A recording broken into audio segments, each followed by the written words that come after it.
Hey guys, Mark Farash with Protect Dog Training. I'm here at Costco. This morning we took Daisy out and I'm going to be posting some videos on our adventure, and it was all about helping her get over car sickness and as well as environmental saturation. Okay, so when I say that, I say environmental saturation, I don't want you guys to take it the wrong way where you think throwing the dog into the deep end of the pool is what you want to do. You want to do it short and sweet, little tidbits, okay? So I went to Tractor Supply first, then I went to PetSmart, and then I went to Costco, and I've got to go inside here, so I'm going to sit out front of the door with people coming in and out. And it's real short and sweet little bits, okay? We try not to overwhelm the dog with too much, and if we do overwhelm the dog, we go over a threshold and we do that, and we just totally overwhelm them, it's going to be a negative. Keep in mind our goal at this baby's age, and all dogs that are young, is to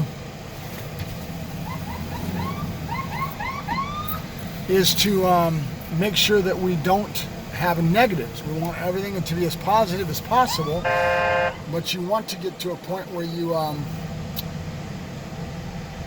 end up, I got something going on here at Costco, where you end up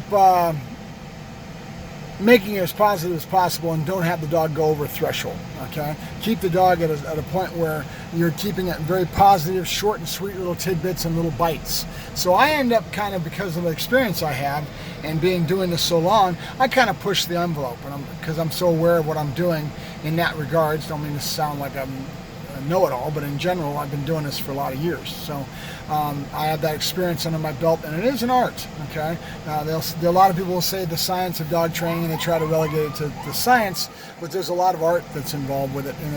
In other words, experience. I have to know how to read the animal. I have to be able to see that the dog's nervous, that they're afraid. I've got to not put too much on them too soon and overwhelm them. That's going to be a negative in their head, right? Everything needs to be positive association. But if I kept under threshold to the point where I was coddling the animal and I wasn't letting them experience any of this, they wouldn't grow, okay? They have enough to be able to grow and get a little better, a little better, a little better. And keep in mind, this little baby's only about 10 weeks old, 11 weeks old max. So we keep it short and sweet, and we make sure that we are working on the positive side as much as possible, okay?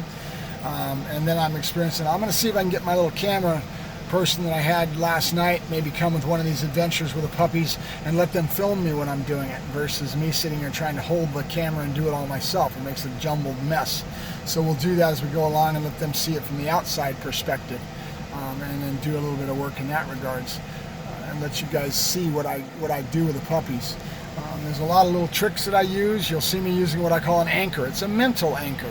It's either sounds or mental anchor. So are toys, things like that I get the dog into. Those toys are very important because they get the dog's mind out of that worried state, or better yet, not even allowing it to go to that worried state.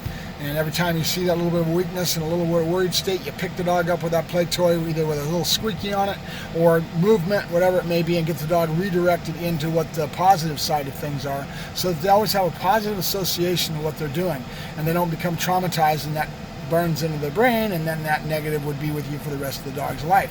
Remember, these are imprint periods in the dog's life. They're very young babies. So we have to make sure that we have everything that's very positive. So we'll be showing you more as we go along with these guys, and trying to give you guys a good understanding of people, places, and things, and how I use what I call anchors. The toy is an anchor. Sounds, auditory stimulus that I've already built in at home, that I've already done. You hear me go all the time going, okay? Those sounds that I'm going to take the dog's mind away from that worried state and redirect their mind into a positive state of mind. So that's why it's important that I do this stuff at home and get the dog high on these, what I call, again, an anchor. It's a mental anchor. It gives them solid foundation that they can rely on, and you pull that out and you give them that, and their mind goes to that positive association instead of letting them go into the negative and what I call the worried state of mind, okay?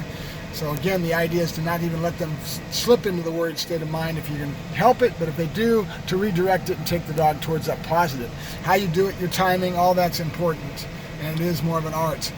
There's a lot of people that don't use environment to the saturation point that I do, but I find that it's very, very beneficial. And I learned this years ago from a seeing eye dog trainer. It was my boss, actually, that used to work at San Rafael. San Rafael seeing eye dogs was a pioneer for a lot of this stuff.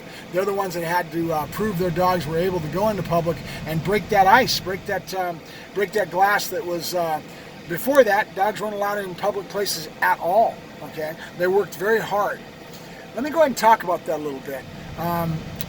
We have a lot of people that are taking advantage of what's going on in our society, where they want to take advantage and pretend like they've got a service dog, okay? You ever see a service dog in public? A real service dog has been, excuse me, has been trained to the point where they're unobtrusive. They're supposed to blend in. They're supposed to be calm.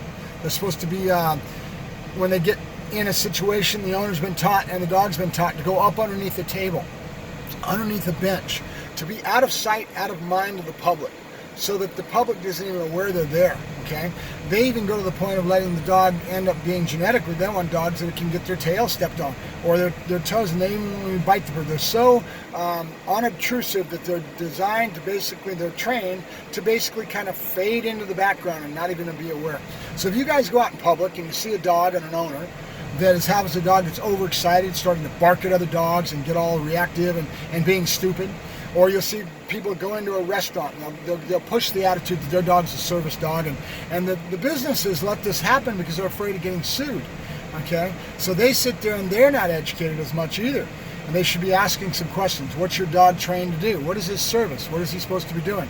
And a lot of them, they'll state he's only an emotional support dog, and that's needed to a certain degree, but again, society's taking way advantage of this crap, and people will go out there and that dog's getting put up on the table, eating out of their hands, all this negative association that they're doing with their animals that gives the service dog a bad name.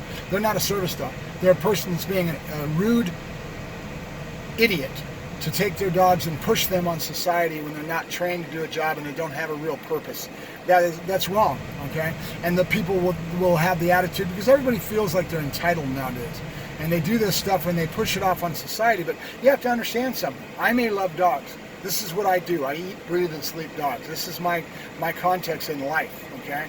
But society as a whole, not everybody likes dogs. They don't have to like a dog. They have the right to have that environment and be comfortable in their environment as well.